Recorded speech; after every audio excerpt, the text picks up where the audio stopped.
अस्सलामुअलैकुम गाइज़। तो गाइज़ आप लोगों के लिए एक और कैपकट का न्यू टेम्पलेट वीडियो का ट्यूटोरियल लेकर आ गया हूं। जैसा कि आप देख रहे हैं, इस तरह की वीडियो एडिटिंग आप भी कैसे कर सकते हो अपने कैपकट के टेम्पलेट के अंदर। तो चलते हैं अपनी वीडियो की तरफ। तो सबसे पहले आपको लिंक नीचे डिस्क्रिप्शन में प्रोवाइड कर दी जाएगी। सिंपल आपने लिंक के ऊपर जाकर क्लिक करना है। क्लिक करेंगे तो जैसा कि आप टिकटॉक पे देख रहे हैं, आपने कैपकट फ्री वीडियो एडिटर के ऑप्शन पे क्लिक करने के बाद आपने जल्दी से नीचे क्लिक करेंगे तो ये आपको टेम्पलेट के अंदर ले जाएगा।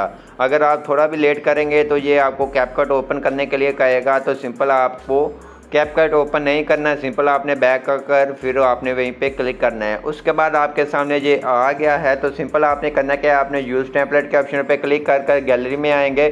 गैलरी में आने के बाद सिंपल अपनी गैलरी में से फ़ोटो सिलेक्ट कर लें। तो सिंपल हम जहाँ से कोई रैंडम फ़ोटो सिलेक्ट कर लेते हैं। एक फ़ोटो आपकी सिलेक्ट होगी, आप कोई भी अपनी मर्ज़ी की एक फ़ोटो सिलेक्ट कर सकते हैं। तो सिंपल हमने एक फ़ोटो सिलेक्ट कर लिया है। तो कुछ देर ये लोडिंग लेगा। लोडिंग लेने के बाद सिंपल आपकी फ़ोटो के ऊपर इफेक्ट अप्लाई हो जाएगा। जैसे कि आप देख रहे हैं, ये इफेक्ट आपकी फ़ोटो के ऊपर अप्लाई हो चुका है। कमाल का आपका इफेक्ट के ऊपर वीडियो बन चुकी है, आपके सामने है। तो उसके बाद आपने एक्सपोर्ट करना है और एक्सपोर्ट अपनी गैलरी के अंदर कर लेना है। आई होप आपको हमारी वीडियो अच्छी लगी होगी। वीडियो अच्छी लगी प्लीज़ वीडियो को लाइक कर दीजिए। चैनल पे नहीं है तो चैनल को लाजमी सब्सक्राइब कर दीजिए।